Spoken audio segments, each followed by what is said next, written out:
E aí pessoal, beleza? No episódio de hoje a gente vai ver aí como que funciona o cartucho do Chrono Trigger, que é esse aqui de cima, ó.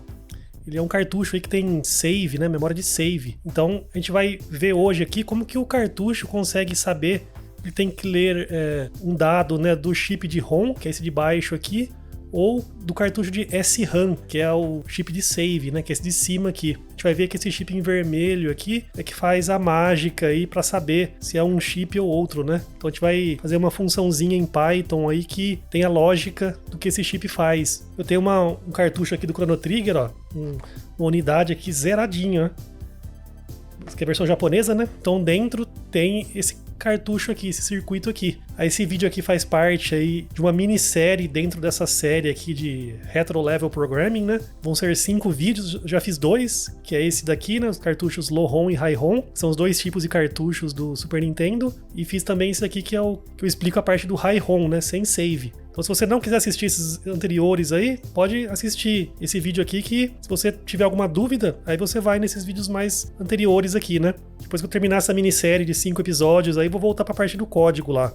Mas, por enquanto, é importante aprender essa parte de circuitos aí pra ficar livre disso aí no futuro, né? Quando eu falar alguma coisa de cartuchos, a gente já sabe o que é, né? E caso você queira mais detalhes também de alguma coisa aqui que eu falar, um vídeo bastante importante aqui, ó, é o 34, que eu falo da parte de mapa de memória do Super Nintendo. Então, se você é novo aí nessa série aí, esse vídeo aqui é bastante importante pra aprender essa parte de mapa de memória do Super Nintendo. E se você é novo aí no canal, meu nome é Douglas, se você puder aí se inscreva aí no canal, deixa o like aí pra ajudar aí, beleza? Então a gente tem aqui, né, o cartucho do Chrono Trigger. Esse cartucho do Chrono Trigger, ele é um cartucho High ROM com save. Eu não vou ficar falando muito mais do que eu já falei em vídeos anteriores, né? A gente vai criando camadas aqui de conhecimento, né? Então, já expliquei tudo isso aqui da parte de High ROM, Low ROM, várias outras coisas nos episódios anteriores, né? Mais uma breve recapitulação aí. High ROM é quando a gente usa esses bancos de ROM aqui, né? Onde o banco inteiro é para ROM. Esses que estão em vermelho aqui, ó. E Low ROM é quando a gente usa os bancos de sistema, que eu chamo, né? Onde a ROM fica na metade superior, né? Nos 32K superiores de cada banco. Ou seja, High ROM, essas regiões aqui em vermelho, você colocar o jogo nessas regiões aqui, tem a parte de save fica aqui, né? Em amarelo. E Low ROM são jogos que ficam nessa parte aqui, nos bancos de sistema, né? Tem alguns jogos aí que usam tem 4 megas, né? É Low ROM com 4 megas, então ele usa mais de uma região, aqui mais de um quadrante, né? Qualquer dúvida, veja os vídeos anteriores aí. Beleza, então a gente tem aqui o High ROM, né? O mapa de memória aqui do High ROM. No caso do Chrono Trigger fica nessa região aqui, ó, nos bancos C0 até FF. Então são 4 megas aqui, né? Muito comum esses RPGs aí que são no formato High ROM usarem na região C0 até o FF. A grande maioria dos High ROM usam essa região aqui, né? Alguns usam a região aqui do 4 até o 7D, né? É um pouquinho menor que 4 megas essa região, que a gente já viu no passado, por causa da memória RAM aqui, que fica nos bancos 7E e 7F. Então, é comum ficar aqui nesse quadrante 4 aqui, né? Do C0 até o FF. Se a gente reparar aqui nesse cartucho, ó, vejam aí, ó, tentem reparar nesses 2 cartuchos aqui. Esse de baixo aqui é o que a gente viu no episódio passado, que é um High ROM sem save, né? A gente perceber aqui, ó, ele é idêntico a esse de cima, exceto com esses 3 componentes aqui, né? A pilha, esse chipzinho menor aqui e a SRAM aqui. Mas a parte de baixo aqui, ó, é idêntica. Aí que vem agora a primeira parte aí, né, do como que esse cartucho funciona. Como o cartucho do Chrono Trigger está mapeado aqui no C0 até o FF, e a parte de RAM está fora dessa região aqui da ROM, né? Que tem aquele pino ROM Cell, que eu já expliquei em vídeos passados lá. Esse ROM Cell, se o endereço cair nessa região vermelha aqui, esse ROM Cell vai para 0. Então é ele que a gente usa para ligar o chip de ROM, que a gente viu no vídeo passado. Aqui nesse episódio anterior aí a gente viu toda essa parte aí, né, do cartucho aqui, High ROM sem save. Aí a gente foi fazendo todas as ligações aí dos circuitos, né, da ROM, do barramento aqui do cartucho, né, nos pinos aqui da ROM. Aí a gente viu aqui, ó, que a gente liga no chip Enable da ROM, o ROM Cell, que é esse pino aqui, o pino 49, né? Então no Chrono Trigger, como o jogo está mapeado aqui numa parte de ROM, logicamente, né? E a SRAM nesses cartuchos High ROM estão fora dessa região de ROM aqui, né? Então, essa parte amarela aqui, ó, não tem nada a ver com o ROM Cell, certo? Se o endereço cair nessa região amarela aqui, o ROM Cell tá em 1, né? Não tá em 0. O ROM Cell só vai para 0 se cair nessa região vermelha, certo? A gente já viu isso aí em vídeos passados. Portanto, a parte da ROM nesse jogo aqui do Chrono Trigger é idêntico ao que a gente viu no vídeo passado, não muda nada as conexões aqui. Todos os jogos High ROM que tem save essa parte do save aí não interfere com a parte da ROM, né? Porque estão em regiões ali diferentes, né? Os pinos aqui, esse pino ROM cell não entra na jogada aqui. Portanto, todas as conexões que a gente viu no vídeo passado, aqui no cartucho do Chrono Trigger, é exatamente a mesma coisa. Não muda nada, essas conexões aqui. Então agora que a gente vai entrar na questão, né? Então como que o chip sabe que ele tem que ligar o chip de SRAM aqui quando o endereço cair nessa região amarela aqui, ó, do 20 até o 3F ou do A0 até o BF, do 6000 até o 7FFF, né? Essa que é a grande diferença desse cartucho aqui com o save. O cartucho agora ele tem que saber, né, se vai ligar o chip de baixo ou o chip de cima. Então se cair nessa região aqui, ó, que tá em vermelho mais forte aqui, que é a região do Chrono Trigger, tem que ligar a ROM de baixo aqui, certo? Se cair o endereço cair nessa região amarela aqui, tem que ligar o chip de SRAM. E o de ROM fica desligado, né? E se cair em qualquer outra região aqui que não seja de ROM, nem essa amarela, cair nessa parte rachurada aqui, por exemplo, aí nenhum nem outro tem que ficar ligado, né? Porque aí é outra parte do console lá que vai estar ligado, né?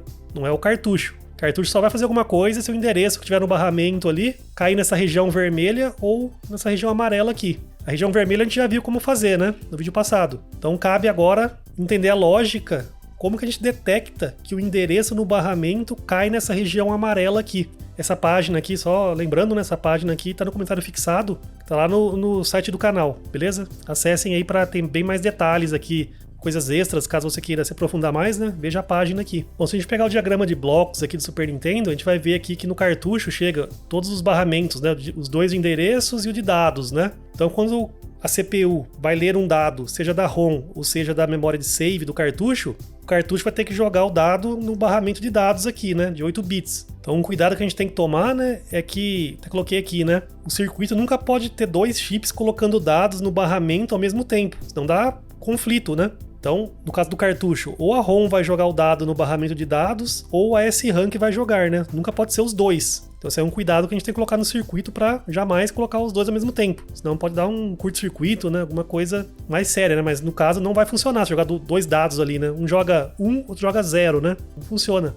Só que como essa região amarela aqui tá separada dessa região vermelha e o pino ROM cell é o que controla o chip da ROM, sempre que cair nessa região amarela aqui, o ROM cell vai estar em 1, certo? E como é o ROM cell que liga, aqui embaixo, né? Como é o ROM cell que liga o chip da ROM, e na SRAM o ROM cell tá em 1, não tem perigo de dar conflito. Tá, então a gente viu que a ROM aqui é a mesma coisa do episódio anterior. A gente tem agora, então, a SRAM, que é um chip separado, né? Se a gente pegar o chip de forma individual, como que ele é? Ele é assim, bem parecido com a ROM. Tem aqui os pinos de dados, né? Os 8 bits, de D0 até o D7, 8 bits. A gente tem o chip Enable, Output Enable, e agora a gente tem também o WR, né? Que é o Write Enable. Na ROM a gente não tem o Write Enable porque a ROM é só leitura, né? Então não faz sentido ter Write Enable. Mas na SRAM a gente pode ler e gravar dados, né? A gente vai salvar o jogo, vai ser uma gravação no chip, né? Então a gente tem que conectar aqui o Write Enable. Esses pinos aqui, se você pegar lá o episódio 2 dessa série, que eu falo dos diagramas aqui do Super Nintendo, lá embaixo tem aqui o diagrama o esquemático do Super Nintendo, né? A gente vinha aqui, ó, dar um zoom, pegar, por exemplo, aqui, ó, esse aqui é a CPU. A gente vê aqui na CPU, a gente tem aqui, ó, os 8 bits do barramento de dados, né? D0 até o D7, a gente tem aqui, ó, os 24 bits do barramento de endereços, que é esse CA0 até o CA23. A gente tem aqui, ó, o CPU Write, o CPU Read, que é o Read Enable e o Write Enable. A gente tem aquele ROM cell, sabe? Aquele ROM cell lá, ele vai para 0 quando o endereço for naquela região vermelha. A gente tem também aqui um RAM cell, tá vendo? Ó? Só que esse RAM cell aqui não é muito usado. A gente pegar aqui, ó, o conector de cartucho, ó. Esse RAM cell tá aqui naquela região de expansão, sabe? O ROM cell que é o pino 49, né? Aqui no meio, ó. Mas o RAM cell tá aqui em cima. Esses 8 pinos na borda aí, né, nos dois lados, são pinos menos usados, né? A gente pegar aqui, ó, a imagem que eu fiz aqui do barramento de cartuchos, né? A maioria dos cartuchos tem só essa parte do meio, né? Mas alguns que tem chips de expansão tem essas duas perninhas aqui com 8 pinos de cada lado, tá vendo?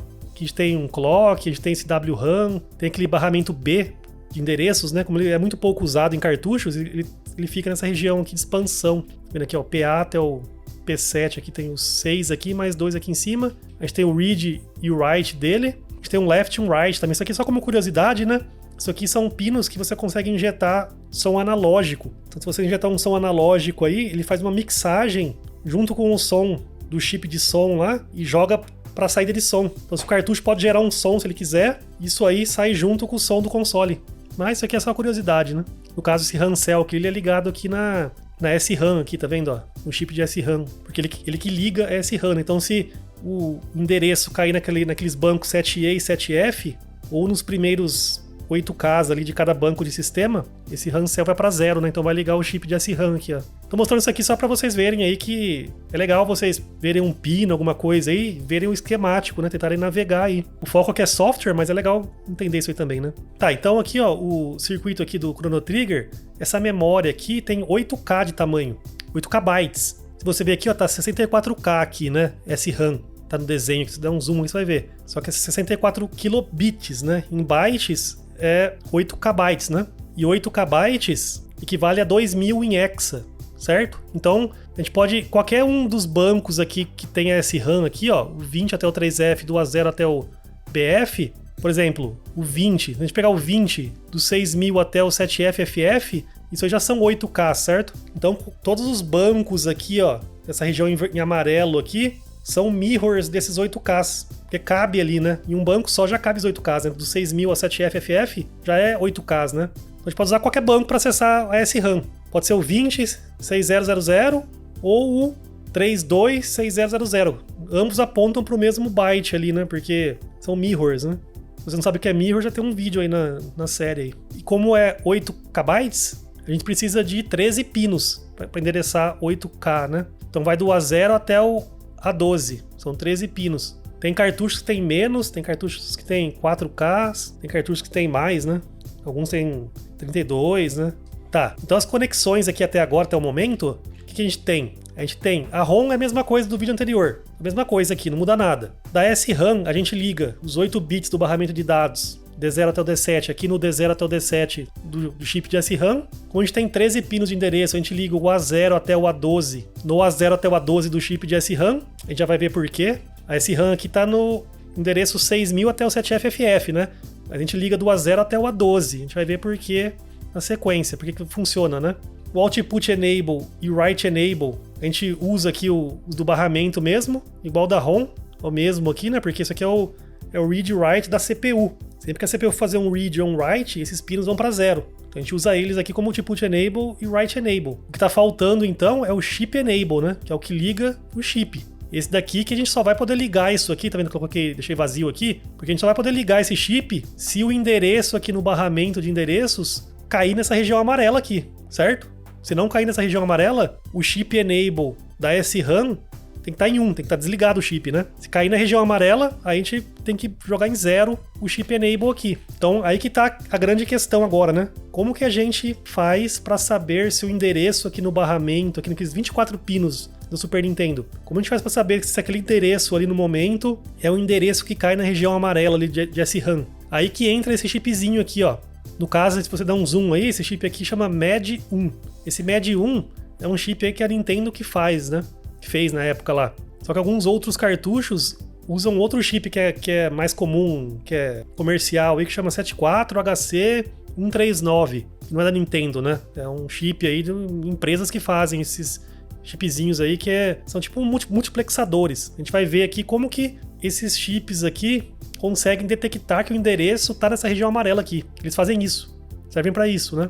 A gente vê aqui, ó, eles têm poucas perninhas, né? Tem 8, 16, tem 16 perninhas. Uma possibilidade, assim, de cabeça mais simplória que a gente pode pensar de começo, né? Se a gente tivesse um chip que entrasse ali as 24 pernas, os 24 bits ali de endereço, esse chip aí, internamente ele detectasse se aquele endereço tá na região amarela, tivesse um pino de saída que a gente ligasse aqui no Chip Enable da SRAM, funcionaria, né?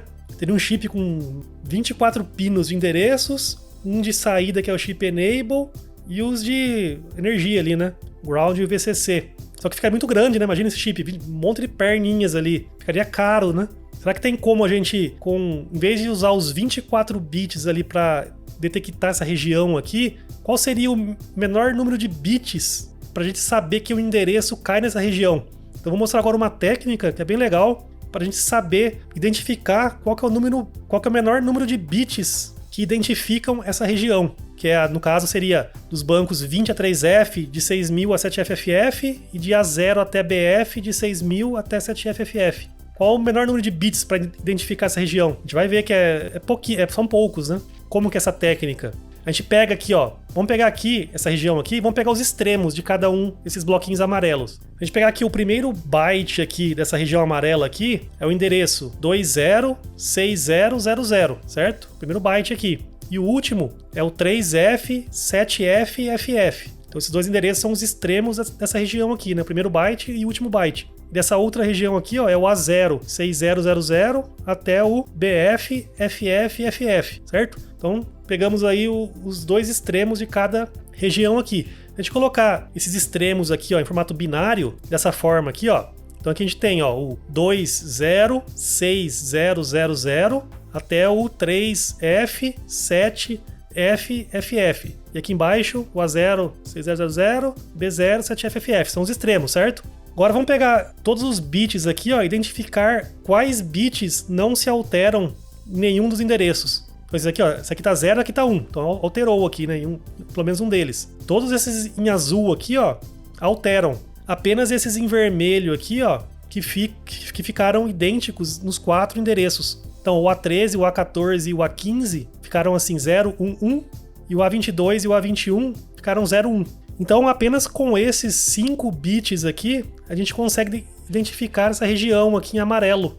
O A0 até o 3F, o B0 até o BF, das regiões, as posições 6.000 até 7FFF. Por quê? Se a gente pegar aqui o A13, o A14 e o A15. Se o A15 for 0, quer dizer que é a metade inferior do banco, né? Que vai do 00 até o 7FFF. Já viu isso aí em episódios passados. Essa parte aqui de pegar um bit, assim, o que o bit representa, né? No caso do A23, ele representa cada metade, né? Se o A23 for 0, é a primeira metade, o A23 for 1, é a segunda metade do mapa de memória. Com o A22 e o A23, a gente define o quadrante, né? Cada bit a gente vai quebrando pela metade, né? Já vi isso aqui em episódios passados aí, no episódio anterior, né? Então, se o A15 for 0, quer dizer que o endereço tá do range 0 até o 7FFF. Porque do A15, se o A15 for 1, aí o endereço é do 8.000 até o FFFF, né? Aí o A13 e o A14 sendo 1, o endereço ou vai ser 6 aqui, né? Porque o A15 é 0, né? Então, o A14 e o A13 serem 1, então ou o endereço vai ser 6 caso o A12 aqui for 0, ou vai ser 7 se o A12 for 1. Então vai ser 6 ou 7, certo? Então se o A15, o A14 e o A13 for 0, 1, 1, esse número aqui, ó, desse nibble aqui, vai ser ou 6 ou 7, que é exatamente o range que a gente quer, né? Dos bancos ali, 2 até 3F, a gente quer o endereço do 6.000 até o 7FFF, ou seja, do 6 até o 7, né? Então esses 3 bits aqui dá isso pra gente. Só que apenas eles não são suficientes, né? Porque apenas eles vão dar pra gente o endereço aqui, 6.000 até o 7FFF de todos os bancos, né? Mas a gente quer apenas do 20 até o 3F, do A0 até o BF. Então são esses outros 2 pinos aqui, o A21 e o A22, que indicam isso. O A23 é apenas uma metade ou outra, que a gente já viu no episódio anterior. Como o 20 até o 3F está na primeira metade e o A0 até BF está na segunda metade, vai ser 0 ou 1 aqui, né? Então varia. Mas o A22 e o A21, se o A22 for 0, quer dizer que da primeira metade, aqui, né? Fica mais fácil de ver. Se o A22 for 0, da primeira metade, a gente pega o primeiro quadrante. O A22 que define o quadrante, né? Então, o primeiro quadrante. Desse primeiro quadrante, se o A21 for 1, quer dizer que é a segunda metade dele. Se a gente pegar o quadrante aqui, dividir em 2, o A21 0 é a primeira metade dele e o A21 1 é a segunda metade dele. Então, a gente quer a segunda metade onde está essa região amarela aqui, tá vendo? Do primeiro quadrante aqui, né, que vai dos bancos 0 até o 3F, desse quadrante a gente quer a segunda metade dele, né? Então, do primeiro quadrante de cada metade, que é o A22 que dá, a gente quer a segunda metade de cada quadrante, que é o que o A21 dá. Isso aqui eu aconselho, se você não entender isso aqui, eu aconselho estudar de novo, ver o vídeo de novo, pegar esse site aqui, ler tudo que tá aqui, tentar entender, porque é muito importante essa manipulação binária, não apenas para programação aqui mais baixo nível, mas qualquer tipo de situação. Se você programar em web, você tem que mexer ali num hexadecimal, um endereço, alguma coisa, é muito útil você saber ali o que cada bit faz ali no endereço. Isso aqui vai ser útil em qualquer situação aí da vida como programador. Então é importante estudar bem a fundo isso aqui. Eu sei que é meio chatinho, mas tentei fazer da melhor forma aí pra explicar como que funciona, né? De novo, se você não entendeu, é difícil entender de começo. Assista de novo, vê o site aqui que uma hora você vai entender. Então com esses 5 bits aqui, ó, a gente consegue identificar aquela região amarela, certo? Aqui eu explico tudo isso aqui, ó, nessa parte aqui. Então nesse chip aqui em vermelho, ó, o que ele faz? Ele recebe como entrada ali esses 5 pinos, o A13, o A14, o A15, o A21 e o A22. Alguns desses pinos aqui vão ter esses 5 pinos aí. Aí internamente tem uma lógica aqui no circuito que vê exatamente isso daqui, ó. Se o A22 for 0, o A21 for 1, o A15 for 0, o 14 for 1 e o A13 for 1, aí tem um pino aqui, ó, que sai dele e entra aqui no chip enable da SRAM, ligando o chip de SRAM. Então, se aqueles 5 bits estiver naqueles estados lá, esse pino aí que conecta no chip enable vai ficar em 0. Qualquer outra combinação aqui, onde esses bits em vermelho forem diferentes, a saída daquele chipzinho lá vai ficar em 1. Ou seja, não vai ligar a SRAM. Se a gente fosse fazer isso aqui em Python, como que ficaria, né? Imagina que a gente tem aqui, ó, uma variável aqui que é chip output, que seria o fio que vai ligar no chip enable da SRAM. 0 liga a SRAM, 1 desliga. Então a gente tem uma função aqui, ó, detecta save, que a gente passa como parâmetro o A15, o A14, o A13, o A22 e o A21. Essa detecta save, se o A15 for 0, o A14 for 1 e o A13 for 1, e o A22 for 0 e o A21 for 1, a gente retorna true. Caso contrário, false. Aí se detecta save for true, né, se estiver na região de save, o chip output é 0, ou seja, vai ligar o chip. Se não, vai desligar. Então isso aqui seria uma funçãozinha Python aí que faz a lógica interna daquele chipzinho lá. Até coloquei aqui nessa informação aqui, ó. Outra opção seria também usar o ROM cell no lugar do A15, pois o ROM cell também sempre vai estar em 0 quando o endereço estiver na região do memory save. Então se estiver nessa região amarela aqui, ó, o ROM cell vai estar em 0, né? Então se estiver nessa região amarela aqui, ó, o ROM cell vai estar em 1, porque ele só fica em 0 na região vermelha aqui. Então em vez do A15 a gente pode usar o ROM cell, que é o que aquele chip MED1 faz. Esse daqui, né? Em vez de usar o A15, ele usa o ROM cell. Mas tem outros circuitos aí no Super Nintendo que usam aquele 74, HC 139 lá, que é outro chip, que aí eles usam o A15. Mas a lógica é a mesma. Aí no final todas as conexões ficam assim, ó. A gente tem aquele MUX lá, né? Que agora, que é esse chip de baixo aqui, aquele chip em vermelho lá, ele recebe aqueles 5 bits lá e tem uma saída aqui que é o SRAM, tá vendo? Aí esse SRAM CE é o que entra aqui na SRAM, tá vendo? É o chip enable da SRAM. Até coloquei aqui, né? Não tem como dar conflito nesse esquema aí. A gente usa os pinos que detectam aquela região amarela. Só vai para 0 o chip de SRAM quando estiver naquela região. Já a ROM só vai para 0 quando aquele ROM cell for 0. Que no caso, na região amarela lá, ele fica em 1, né? Então nunca tem como dar conflito. Algumas lógicas nessa parte de circuito são meio chatinhas de entender, mas vocês vão ver que no cartucho low ROM, que a gente vai ver nos próximos 2 vídeos, é bem mais complicado ainda. Isso, o high ROM que é bem mais fácil, né? Não tem muito segredo. O low ROM, ele tem a questão ali que a gente usa apenas a região superior de cada banco, né? Para ROM. Isso gera várias complicações ali no circuito. Mas é o assunto pro próximo vídeo. Se você gostou aí, deixa o like, se inscreva no canal e até o próximo episódio. Valeu!